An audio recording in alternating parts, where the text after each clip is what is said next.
Greetings everybody, it's Elias playing Knuckles for Wireless Insider, and today I have with me Nokia's latest fresh release for the entry to mid-level market, the Nokia Lumia 620. We're going to go over with you the hardware and software of the device, as well as the specifications, the amount of time it takes to turn on, a sunlight test, games, a look at the applications, and some features that are found only on Nokia Windows Phone 8 devices, and in the end, a breakdown of exactly what you should expect with this device and how it may or may not suit you. So let's get started. Taking a look at the hardware right away, we have a nice looking, it's kind of small, but you know what? It's over here, 3.8-inch display, running resolution of 800 by 400 pixels.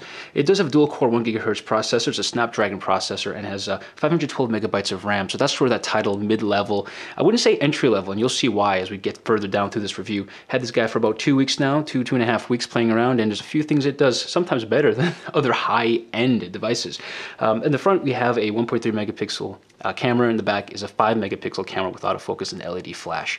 On the left, there is nothing. On the right is awesome. It has a dedicated camera button, which I love, volume up, volume down, as well as a power on, off, and standby button. At the top, you have a 3.5mm headphone jack, secondary microphone, and there's the micro USB charger. So I bet you're thinking, where the hell does the micro SIM card go? Or so where's the SIM go? Where's the expandable memory go? Well, this is a very unique device. It's part of the whole thing Nokia is doing to make it customizable. This does come in a whole range of colors. This is black, but you can get it in green, magenta, orange, cyan, white, and yellow. So yeah, just like the 920 and the previous devices in the Lumia lineup, you can totally customize this to what you like. Anyways, if you put your thumb here on the back of the camera and you push outward, boom. There's the back plate, and you can see right away the NFC transmitter receivers over there. A very unique design to have some of the buttons housed on the actual back plate, but that's cool, and there's Nokia doing its magic. SIM card slot, micro SD expandable up to 32, or sorry, up to 64 gigabytes of storage, and a nice battery here rated at 1300 milliamp hours. I bet you're wondering if that's really enough. Well, we'll go through a little test here, and you'll see why it may just be as efficient as it says it is. And if you take a look at that massive speaker there, a little misleading from that little hole in the back of the phone. So just because the hole in the back of the phone looks that small, the speaker is gigantic, and you're gonna love hearing that, I'll tell you that right now. So you put it back on by clipping it at the bottom first and snapping it. Good. So here we go. So when we're greeted right off the bat, you got a little lock screen there.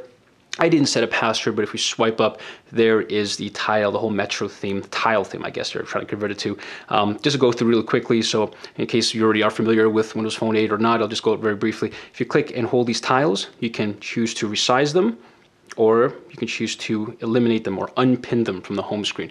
And there you go, you got a broken tooth right there, nothing. You can also pin games from the marketplace to there, so you can have ease of access to it. On any Windows Phone 8 device, you can swipe from the top. It'll show you summary of your connections and your power, but nothing else. There's no taskbar that slides down. If you swipe to the right, boom, you have your settings, options, games, programs, utilities, anything you'd like to access at any time to see what's running in the background. Click and hold the back button. And right now there's nothing running, but let's change that. So if we go through real quick, there's a few really cool things here. You could do some magic stuff with the camera. If you are interested in learning more about Nokia Nokia City Lens, Drive, or Maps, I do cover that briefly in the Nokia Lumia 920 review. I'll have a link right here at the bottom if you have annotations enabled, and as well as in the comments below. So you can click that and have a real-life demonstration of how that works. But I won't go through it now because it does take a significant amount of time. So click that if you're interested in about those 3 features. Again, only come with Nokia devices. So yeah, right off the bat, nothing really comes loaded on the device except what you see here, minus Angry Birds and a game or two. But yeah, it's very simple, very smooth, and I'm always persistent in emphasizing the fact that the Windows Phone 8 interface is very simple. Some people compare it to the iOS as the OS or user interface, where it's very simple and practical, and that's what you're going to get here. The live tiles are animated so that you have, some information showing up while you're not using them. So if you go to the bottom, my little avatar popped up. And of course, if you're an Xbox Live user, you love it because it synchronizes with your gamer tag. There you go. There I am. Want to dance? No? I just want to dance. Okay, well, you get the idea. Integrates with that very well. You can download trials for your Xbox subscription as well as control it using Smart Glass. So yeah, back to this. It's very smooth, and you should expect that just because it is very unified. It's very simple and easy to use. Let's go and take a look at my calendar. Let's see how it looks. Again, just in case you're not too familiar, very nice black and dark theme, which I really love, and easy to see in all kinds of light. And rotates. Nice. Remember, we're looking at a mid-range device. This is not high-end, but it's going to be really hard to convince yourself that's what you're looking at here. I mean, in Canada, this retails for around $250. So around the world, that will range from $200 to $300. So that's not a bad price at all so far from what I'm seeing. So okay, let's go ahead and take a look at the camera. loaded pretty good there. And again, of course, you can always access it from the camera button here. If I put this guy in standby, we hold the camera button down, launches the camera from there. And it's good to know that even though if you have a password, you can still launch the camera when you have a password on your phone. It just won't let you get into the phone, but you will be able to take pictures. 5 megapixel camera. I noticed the pictures were all right. Wow, that's a really good example. Hell, that's better than all right. You can see the pores on the fabric. We're not going to go ahead and compare this to devices without flash because that's not fair. It's not really the best of quality in any case, and if you move the slightest amount, of course, there'll be some blurring. But I did notice the camera was actually pretty good on this guy when I was using it. But of course, when it comes to long range distance shots, you may have to be a little bit concerned with quality because the flash isn't as bright as it could be, and also it's only a 5 megapixel camera. So let's go back into here. There is something called kids mode, which I talked about in a previous video, but I'll mention here as well. It's where you can put your phone into a certain mode that only certain applications can be accessed, so that way if it's a kid or even someone else using the phone, you don't have to worry about them getting into applications like your Facebook or something like that. So it's nice to have that built in and it's integrated into the device itself. Let's go ahead and take a look at email. Do I have any email here? There we go. Open up pretty quickly. Oh, you just click on any picture to start loading the pictures.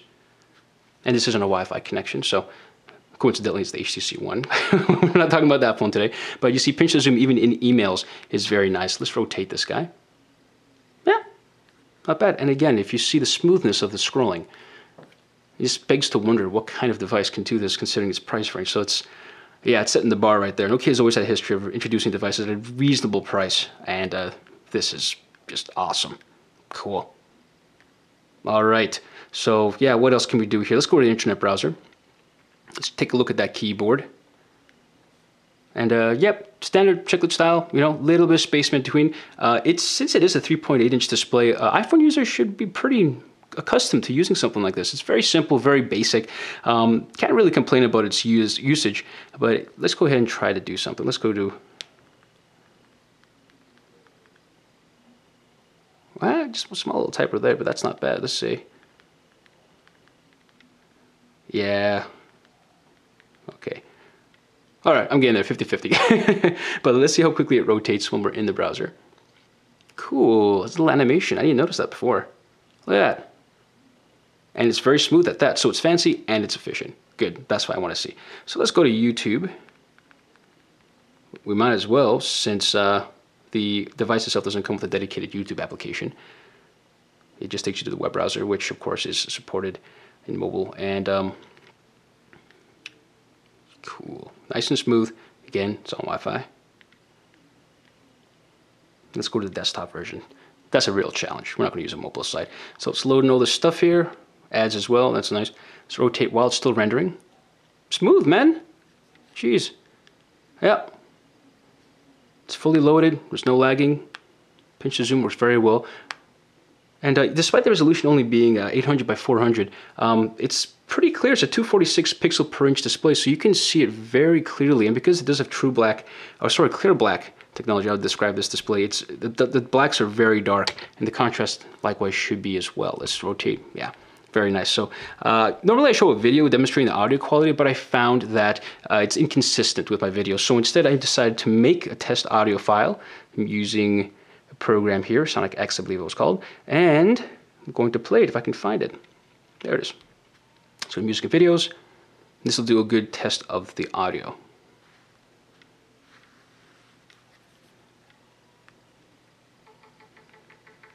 Volume's indicated in the top left corner. This is at 50%. And at this level, it's all right. If we jack that all the way up, it is very loud. Yeah, so this is one of the loudest phones that I could possibly say. I reviewed it in a while. It's right up there, just past my S3. It is really loud, man, which really made me kind of laugh at how small the speaker was there, but damn, it can really play if it wants to. So that was very nice to see. Nokia's had a history of having some nice sound quality. And without saying two speakers or something at the bottom, I was a little surprised to hear that. So what's another good thing to know is because it is there, a little hole for speaker, if you hold the phone like this, and it's small, so it's nice, it's hard to avoid, but if you do obstruct it, right here, then of course you will have muffled audio. But yeah, And another cool feature is if the phone is locked, audio controls are on the top of the phone when the phone is locked. Love it. Absolutely love that feature. So that's good to know. And as you notice with the volume, there are 30 levels to adjust the volume, which means that's 30 sensitivity ratings. So you can find that nice sweet spot when listening to music or video or anything else very easily, as opposed to other Android devices where, you know, they only have maybe 8 levels of audio, which just gets annoying because you find it high, but you don't find it just quiet enough. You know what I'm talking about if you're an audiophile or if you just listen to music in general. So it's nice to hear that.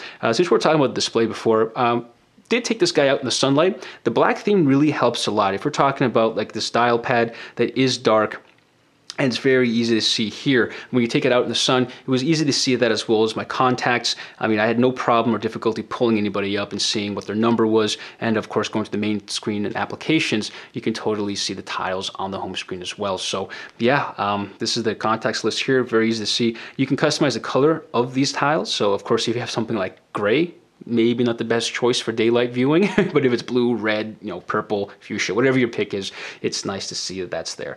Now, if we go to the application store, it does have access to applications for both Xbox and your phone. In this case, I have like Robotech, Rainbow, whatever, but application store is here. Like many people say, and like I've said time and time again, it's all about the applications. In this case, there just aren't too many. There are. Depends what you use it for. Like if you want to have that Fruit Candy Crush game, for example, not yet. If you're talking about like Angry Birds, you have to pay for it because it's not mainstream yet.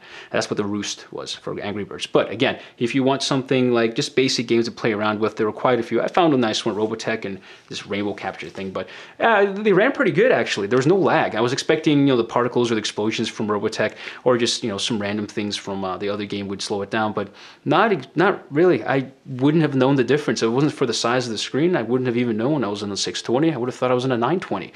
Which is a higher up version of this Lumia. So that was great to see, I like seeing good things happen, especially in small phones. I pictured like the little train that could.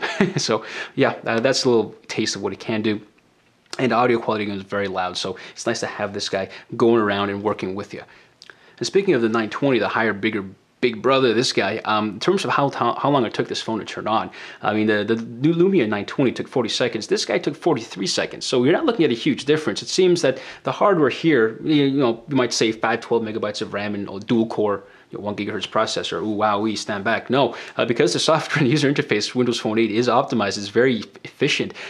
It doesn't really need too much resources to run. I mean, the fact it only takes a few seconds more, like 2 seconds, 3 seconds for this one to turn on than the Lumia 920, which is double its power capacity as well as in RAM, is just incredible. And I love that because that means that the software, the user interface is there and the OS is there. It's just you need more applications to take full advantage of it. Now, what can you say about this phone? What can you take with you? Well, one thing I really appreciated was it does feel nice in the hand. It's thick. It's not too thin. It's not too heavy either. It's not made of aluminum. This isn't an HTC phone. This isn't a Lumia 920. This is plastic in the back, which is nice because you can totally customize that and you can open it up. So that means there's no slots here, which is nice because it also gives you the impression that it's a little water resistant, but we won't go there. One thing I would have liked to see is a Gorilla Glass. There's no Gorilla Glass on the phone, but I wouldn't have noticed, of course, after a few months of use. Just don't keep it with your keys. Hopefully you take care of these phones. At this price range, I was very surprised. I had no idea the speaker would be that loud. I didn't know the camera could be that good. And the picture quality was pretty good considering the resolution, because when I saw the specs, I just kind of blew air out of my nose, like, what? But no, I was way off. Yeah, it was overall really fun to use this. I couldn't really get it to slow down too much, but then again, there's not much I can think that I can load on here that could. It's very easy, very efficient to use, very simple. It does come with some really cool applications. If you click that link to learn about City Lens, Drive, and Maps, you have a good idea of how nice that is. Maps works pretty well too. I used it a few times. Multitasking is easy to get to. You can go around seeing what's open. You can totally switch to what you want to. And the nice thing is the tiles are animated, so it shows you relevant information in regards to the application you're in. Overall, very impressed with the device. I wish I could hold on to it, but it's time to move on to bigger and more expensive things. I really like the fact that this was affordable. I mean, I can pick this up for my nephew, man. It's really nice, it's easy to use, and of course you have full control over it if you don't want certain applications to work, whether it's in your possession or whether you want to give it as a gift. So there you go. Again, my name is Elias Planackles from Wireless Insider. I hope you found this video informative. If you have any questions or comments, leave it in the section below, and yeah, I'll try to get back to you as soon as possible. Until next time, take care.